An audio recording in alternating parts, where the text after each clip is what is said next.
मध्य प्रदेश की राजधानी भोपाल में इस साल के 2 दिवसीय ग्लोबल इन्वेस्टर समिट का आगाज हो गया है। प्रधानमंत्री नरेंद्र मोदी ने राज्य में निवेश को आमंत्रित करने के लिए 18 नई नीतियों का लोकार्पण किया। इससे पहले मुख्यमंत्री मोहन यादव ने उन्हें अंग वस्त्र उड़ाकर भगवान महाकाल की तस्वीर भेंट की। इस मौके पर देशी और विदेशी डेलीगेट्स और उद्योगपति मौजूद रहे। इसके साथ ही राज्य की औद्योगिक और निवेश क्षमता पर तैयार एक शॉर्ट वीडियो फिल्म भी निवेशकों को दिखाई गई।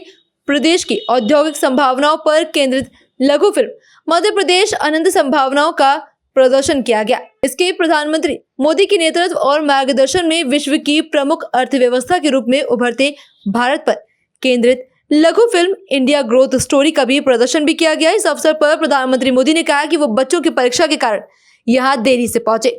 उन्होंने अपने संबोधन में कहा देर से पहुंचने के लिए वहां उपस्थित लोगों से माफी मांगी और इसका कारण बताया। उन्होंने कहा कि 10वीं और 12वीं की बोर्ड परीक्षाओं को दिक्कत ना हो, इसके लिए वे देर से निकले। पीएम मोदी ने कहा कि डबल इंजन की सरकार के कारण मध्य प्रदेश में विकास की गति डबल हो गई है। पीएम ने कहा कि मध्यम वर्ग को सशक्त करने के लिए इस बजट में कई कदम उठाए गए हैं। कल जब मैं यहाँ पहुंचा तो एक बात ध्यान में आई कि आज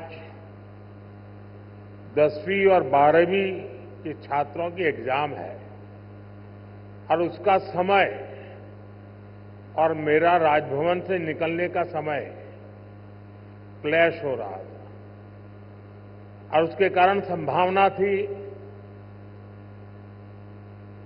कि सिक्योरिटी के कारण अगर रास्ते बंद हो जाए तो बच्चों को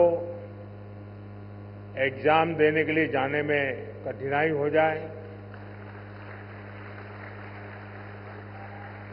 और ये कठिनाई न हो, बच्चे सब एक बार अपने एग्जामिनेशन सेंटर पर पहुंच जाए उसके बाद ही मैं राजभवन से निकलूं, ऐसा मैंने सोचा। उसके कारण मैंने निकलने में ही 15-20 मिनट लेट कर दिया और उसके कारण आप लोगों को जो असुविधा हुई इसके लिए मैं फिर से एक बार क्षमा मांगता हूं।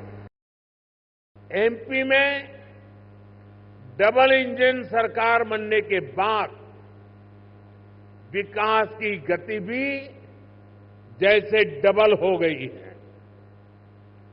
केंद्र सरकार कंधे से कंधा मिलाकर एमपी के विकास में, देश के विकास में जुटी है।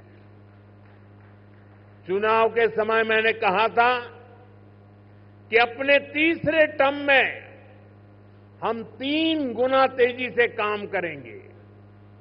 ये स्पीड हम साल 2025 के पहले 50 दिनों में भी देख रहे हैं। इसी महीने हमारा बजट आया है। इस बजट में भारत की ग्रोथ के हर कैटालिस्ट को हमने एनर्जाइज किया है। हमारा मिडिल क्लास सबसे बड़ा टैक्स पेयर भी है। ये सर्विस और मैन्युफैक्चरिंग के लिए डिमांड भी क्रिएट करता है। इस बजट में मिडिल क्लास को एम्पावर करने के लिए अनेक कदम उठाए गए हैं।